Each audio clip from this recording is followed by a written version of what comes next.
देखिए, बिहार के लोगों को जो अच्छा लगा बिहार के लोगों ने करा। अब यूपी में भी गिरेगी 2024 में। अब पूरे देश ने मन बना लिया है, पूरे देश के लोगों ने मन बना लिया है कि जो प्रधानमंत्री झूठ बोलते हैं, जो प्रधानमंत्री जी झूठ बोलते हैं, उनके मंत्री झूठ बोलते हैं, अब उसको सहन करने वाले नहीं हैं। एक भी जवाब अगर प्रधानमंत्री जी दे दें, एक भी जवाब दे दें कि जो उन्होंने कहा था आज तक पूरा किया है, तो आप जो कहेंगे वो करने को तैयार हैं। प्रधानमंत्री ने कहा था कि हमारी सरकार आने दो, और प्रधानमंत्री जी के चेलों ने भी कहा था, रामदेव बाबा ने कहा था कि 30 रुपया लीटर का पेट्रोल चाहिए आपको या 60 रुपया लीटर का चाहिए, तो 100 रुपया लीटर हो गया। आपको गैस 300 रुपया की चाहिए या 700 रुपये चाहिए, तो 1000 से ऊपर चलेगी गैस। इतनी महंगाई हो रही है देश के अंदर, गरीब आदमी परेशान है आज बहुत बुरी तरह। रोजगार मिल नहीं रहा लोगों को। आप कोविड में जितना लोग परेशान हुआ, सब धंधे चौपट हो गए, कोई बात करने को तैयार नहीं है। कह रही है कि बिहार में नीतीश कुमार ने जनता का अपमान किया है, लेकिन महाराष्ट्र को भूल जाती है उन्होंने क्या किया। आपने महाराष्ट्र में क्या किया, आपने मध्य प्रदेश में क्या किया, आप अपमान नहीं करते हैं। आपने दिल्ली में क्या किया कि सारे विधायकों को जेल में डालने का काम किया। जब आप कोई अपमान नहीं करते हैं, आप ईडी लगा देते हैं, आप सीबीआई लगा देते हैं, आप फर्जी एफआईआर करते हैं, आप लोगों का मनोबल तोड़ने का काम करते हैं, जब आपको दिखाई नहीं देता है। और जो कांग्रेस में रहता है और पार्टियों में रहता है, तुम्हारी पार्टी वहाँ वो चोर है, डकैत है, सब कुछ है, मगर तुम्हारी पार्टी में आते ही वो सबसे अच्छा हो जाता है, देशभक्त हो जाता है। तो ऐसी देशभक्ति लोगों को सब पता है। हमें देशभक्ति मत सिखाओ। इस देश में पैदा हुए हैं, इस देश की मिट्टी में हमारे बुजुर्गों का जो हमारे महापुरुषों का खून है, इस देश को बनाने में बाबा साहब डॉक्टर अम्बेडकर का जो योगदान है, वो किसी का योगदान नहीं है इतना बड़ा। क्योंकि बाबा साहब डॉक्टर अम्बेडकर संविधान नहीं बनाते, और संविधान में बाबा साहब डॉक्टर अम्बेडकर महिला को आज़ादी नहीं देते, तो आज कोई भी महिला इस देश की राष्ट्रपति नहीं बनती, कोई भी महिला इस देश का प्रधानमंत्री या सीएम नहीं बनता। आज सीएम बनता है, राष्ट्रपति बनता है, इंजीनियर बनता है, प्रोफेसर बनता है, कोई महिला अगर बनती है तो बाबा साहब डॉक्टर अम्बेडकर की संविधान की वजह से मिलता है, इनकी वजह से नहीं मिलता है। इनके शास्त्र देख लीजिए, इनके शास्त्र क्या कहते हैं, इनके शास्त्र कहते हैं ढोल शूद्र पशु नारी ये सब ताड़न के अधिकारी। अरे तुमने तो हमेशा नारी का सम्मान नहीं किया है, अपमान करने का काम किया है। धन्य बाबा साहब डॉक्टर अम्बेडकर। आज़ादी मनानी है तो बाबा साहब डॉक्टर अम्बेडकर के जो संविधान है उसकी आज़ादी मनानी चाहिए कि आपने एक संविधान दिया, मगर उस संविधान को पूर्ण रूप से चला नहीं पा रहे हैं। अगर इस देश में संविधान जिस दिन पूर्ण रूप से चल गया, उस दिन आज़ादी मनाई जाएगी, उस दिन आज़ादी का सही अमृत महोत्सव होगा। आज तो झूठा कर रहे हैं, झूठा है, बिल्कुल झूठा है, प्रोपोगंडा है, वोटिंग का राज है, वोटिंग की चाल है। सर, सब कहते हैं कि बीजेपी दूसरी पार्टियों को तोड़ती है, लेकिन आप लोगों ने बिहार में उन्हीं के साथ खेला कर दिया। देखिए, ये पूरे देश को पता है, पूरे देश की जनता को पता है कि कौन क्या कर रहा है। बीजेपी को कौन सी नफरत की राजनीति करती है, बीजेपी धर्म की राजनीति करती है, बीजेपी डर दिखाने की राजनीति करती है, श्याम दान दंड भेद की राजनीति बीजेपी करती है, और बीजेपी हमेशा तोड़ने का काम करती है। जब क्षेत्रीय पार्टियों का वो शोषण करेंगे, क्षेत्रीय पार्टियों को समाप्त करने की नियत से काम करेंगे, तो क्षेत्रीय पार्टी भी अपना काम करेंगी। क्षेत्रीय पार्टी का दम घुट जाता है, जाते तो बीजेपी के साथ जा रहे हैं, बीजेपी के साथ जा रहे हैं, उनकी विचारधारा के वहाँ सहमत नहीं हो पाते हैं। वो आज़ादी की बात करते हैं, वो मानवता की बात करते हैं, बीजेपी कहती नहीं, आप धर्म की बात कीजिए, आप गाय की बात कीजिए, आप गोबर की बात कीजिए, आप विज्ञान की बात नहीं करें, आप शिक्षा की बात मत करो, आप रोजगार की बात मत करो, आप भाईचारे की बात मत करो, आप जो हमारा प्रोपोगंडा है, जो एजेंडा है, उसकी बात करो। मीडिया भी उसकी बात कर रही है, सब लोग उसकी बात करने का काम कर रहे हैं। जो अंजनाम कश्यप के साथ हुआ उसे कैसे देख रहे हैं? नहीं, देखो, जो भी हुआ उनके साथ में, अब मुझे नहीं पता क्या उनके साथ में हुआ, क्या था, क्या कैसे हुआ उनके साथ में, मैं उस पर ज़्यादा डिबेट नहीं करना चाहता हूँ, फिर बात नहीं करना चाहता हूँ। जो अंजना ओम कश्यप क्या कर रही है, ये उनको देखना चाहिए पहले।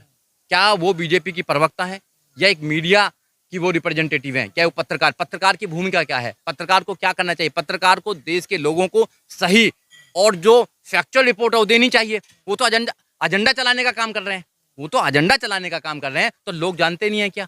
लोग इन लोगों से परेशान हैं, मीडिया से परेशान है, सब अपने चैनल बंद करके बैठे हैं। सोशल मीडिया इस देश में नहीं होता, सोशल मीडिया इस देश में नहीं होता तो लोगों की आवाज नहीं उठ पाती है। ये तो दबा दिया उठ गया। ऐसी चीजों से मैं डरने वाली नहीं हूं, मेरे इरादे और मजबूत होंगे। हाँ, बिल्कुल मजबूत होने चाहिए, बिल्कुल। और प्रोपोगंडा को चलाओ और झूठ को फैलाने का काम करो, अंधविश्वास को फैलाने का काम करो। अंधविश्वास दिखाना होगा तो मीडिया पूरे दिन दिखाती है, ठीक है। अगर कोई आदमी अंधविश्वास को खत्म करना चाहता है और लोगों को विज्ञान के रूप से सोचने की बात करता है, लोगों को कहता है कि एजुकेशन के माध्यम से सोचने का काम करो, तो उस पर झूठी एफआईआर कराकर उसको जेल में भिजवाने का काम करते हैं। तो ये तो गलत है ना। तो मीडिया काम तो ये तो नहीं है मीडिया काम। अब मीडिया सब कुछ हो गया है, भविष्य वक्ता मीडिया हो गई है। सबको पता है कि 80 में से 80 सीट आएंगी, वहाँ पे मोदी जी की सरकार बन जाएगी, मोदी जी तो 50 साल रहेंगे। क्या मोदी जी 50 साल जीवित भी रहेंगे क्या? आदमी की लिमिट है ना, आदमी की लिमिट है। लेकिन कई लोग सोशल मीडिया पे लिख रहे हैं कि मीडिया 2 दिन से पूरा काम कर रही है चाचा भतीजे को लड़ाने के लिए, तेजस्वी और नीतीश को लड़ाने के लिए,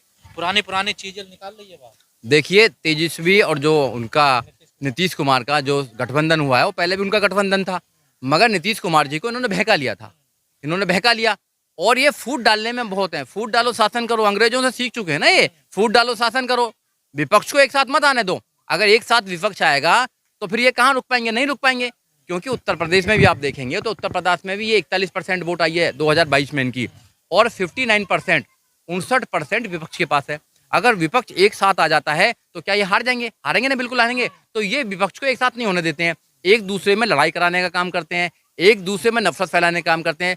मगर बिहार की जो महान जनता है उसको ध्यान में देखते हुए नीतीश कुमार और आदरणीय लालू प्रसाद जी के जो बेटे हैं, ये तेजस्वी प्रसाद, तेजस्वी यादव, वो दोनों साथ में आए हैं, उन्होंने गठबंधन किया है और आज वहाँ पर अच्छी सरकार चलेगी। वहाँ लोगों के द्वारा लोगों की जो सरकार चलाई जाएगी वो सबसे अच्छी बात है, और वहाँ के लोग खुश हैं। आपने देखा बिहार के लोग खुश हैं, बिहार के लोग बहुत ही प्रसन्न हैं। जब कल देखा हमने टीवी देखी तो बिहार के लोग कह के जय जयकार कर रहे हैं कि आप अब अच्छी सरकार आई है, क्योंकि बिहार के लोग चाहते थे उनको सरकार में रहें। क्योंकि बिहार का जो डेवलप कर सकता है वो बीजेपी नहीं कर सकती है बिहार का डेवलप। बिहार पिछड़ा क्यों है? बिहार इसलिए तो पिछड़ा है क्योंकि ये लोग नहीं चाहते बिहार में महापुरुष पैदा हुए हैं, बिहार में महापुरुष पैदा हुए हैं, तो वो नहीं चाहते कि बिहार आगे बढ़े, बिहार के लोग आगे बढ़े। तो बिहार के लोग जानते हैं, और 2024 में देखना बिहार, उत्तर प्रदेश, राजस्थान, मध्य प्रदेश या महाराष्ट्र या जहाँ जहाँ बड़ी बड़ी सीटें हैं पूरे देश के अंदर, इनका बोरिया बिस्तरा बंद करने वाले हैं, बांधने वाले हैं। जनता अब परेशान है, बिल्कुल जनता परेशान है इनसे, क्योंकि जनता को जितना झूठ ये बोलते हैं उतना कोई झूठ नहीं बोलता। झूठ बोलते बोलते बोलते बोलते बोलते अब पक्के हैं लोग। कितना लपेटेंगे देश के लोग सब जानते हैं कि जितना प्रधानमंत्री और बीजेपी आरएसएस झूठ बोलती है, जितना ये प्रोपेगेंडा फैलाने का काम करते हैं, ये सब बेकार है। आज भी ये 75वां अमृत उत्सव मना रहे हैं, आज़ादी का अमृत उत्सव मना रहे हैं। आज़ादी, मैंने कहा ना, आज़ादी पूर्ण रूप से अंग्रेजों से आज़ादी तो मिल गई है, मगर जो यहाँ के जो लोग हैं जो देश को लूट रहे हैं, उनसे आज़ादी कब मिलेगी भैया? कब मिलेगी उनसे आज़ादी? जो प्राइवेट किया जा रहा पूरी संपदा को, उनसे आज़ादी कब मिलेगी? नहीं मिलने वाली उनसे आज़ादी। इनको निकालना पड़ेगा, क्योंकि ये देश को लूट कर ये देश को गरीब करना चाहते हैं। देश में गरीब नहीं है, देश में इसलिए गरीब नहीं है कि देश में लोग हमारा देश गरीब है, ये जानबूझ के गरीब किए जा रहे हैं। क्योंकि अगर इनके पास में इनके पेट में रोटी होगी तो ये पढ़ाई की तरफ जाएंगे, और पढ़ेंगे तो इनका दिमाग चलेगा, दिमाग चलेंगे तो क्वेश्चन करेंगे, हमसे सवाल पूछेंगे, और सवाल पूछेंगे तो हम तो जवाब दे नहीं पाएंगे। इसलिए धर्म में इनको अटकाओ, धर्म में अटकाओ इनको, कावड़ लेने भेजो इनको, सारे बाबा छोड़ रखे हैं, सत्संग कराओ, ये कराओ वो कराओ, इनको धर्म की अफीम फैला दो इनको लोगों को, और झूठी जो देशभक्ति फैला दीजिए जाए, जिससे कि लोग इसमें उत्साह मनाएं और इसको आज़ादी समझें, इसी को उद्धार समझें, इसी को विकास समझें, इसी को सब कुछ समझें।